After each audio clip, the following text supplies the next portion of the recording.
राधे राधे।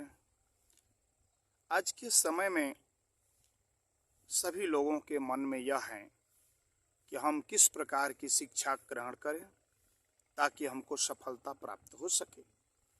माता पिता के मन में भी यह लगा रहता है कि बच्चे को किस क्षेत्र में लगाया जाए ताकि यह सक्सेस हो पाए, सफल हो पाए।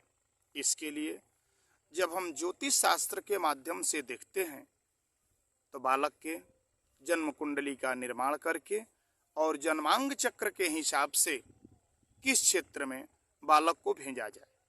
आइए उसी के संदर्भ में एक क्षेत्र का चुनाव किया गया है, इंजीनियरिंग क्षेत्र। कौन से ग्रह किस स्थिति में रहेंगे तो बालक अभियंता होगा, इंजीनियर होगा, मैकेनिक होगा। ये सब क्षेत्रों के लिए ज्योतिष का दृष्टिकोण क्या कहता है, इसके विषय में हम बताते हैं। जब भी जन्मांग चक्र में कुंडली में यदि पंचम भाव में शनि है और एकादश भाव में बुध है, यदि ऐसी परिस्थिति बनती है तो निश्चित बालक जो है अभियांत्रिकी के क्षेत्र में, इंजीनियरिंग के क्षेत्र में प्रवेश करेगा। साथ ही यदि मंगल राहु की युति है तो निश्चित रूप से किसी भी भाव में, खास करके दशम और एकादश में यदि मंगल और राहु की युति है तो बालक मैकेनिक बनेगा निश्चित रूप से। इसके अलावा यदि दशम भाव में केवल राहु है तो भी ऐसी परिस्थिति में जातक मैकेनिक बन सकता है। हालांकि स्वतंत्र दशम में राहु राजनीति के क्षेत्र में भी ले जाता है, लेकिन मैकेनिक का भी योग बनता है।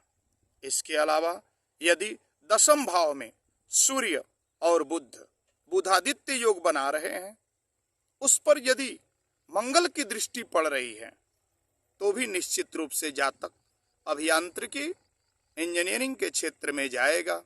इसके अलावा एक योग और है, जैसे चंद्र और बुध की युति है, चाहे चंद्रमा और बुध परस्पर एक दूसरे को देख रहे हैं, ऐसी परिस्थिति में जातक को निश्चित रूप से इंजीनियरिंग का योग बनता है।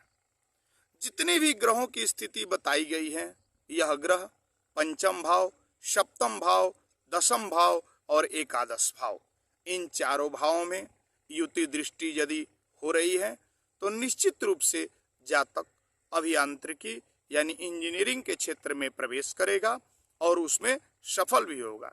इसलिए बालक की कुंडली देखते समय इन भावों को ध्यान में रख लेना चाहिए और इन भावों में यदि ये योग हैं, जैसे पंचम भाव में शनि है, एकादश भाव में बुध है, साथ ही यदि मंगल राहु की युति हो रही है ऐसी भी परिस्थिति में, इसके अलावा यदि दशम भाव में बुधादित्य योग बन रहे हैं, मंगल की उस पर दृष्टि पड़ रही है, या चंद्रमा तथा बुध चार भावों में पंचम, सप्तम, एकादश और दशम, इन भावों में यदि युति बना रहे हैं या परस्पर दृष्टि हो रही है चंद्रमा और बुध की, तो ऐसी परिस्थिति में निश्चित रूप से जातक जो होता है वह इंजीनियरिंग का क्षेत्र चयन करेगा और उसमें सफल भी होगा।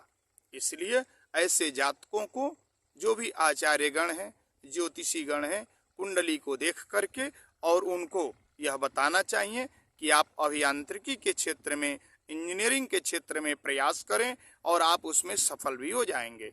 इस प्रकार से इंजीनियरिंग क्षेत्र के ये योग जो हैं शास्त्रवत कुंडली के हिसाब से बताए गए हैं। राधे राधे। जय श्रीमन नारायण।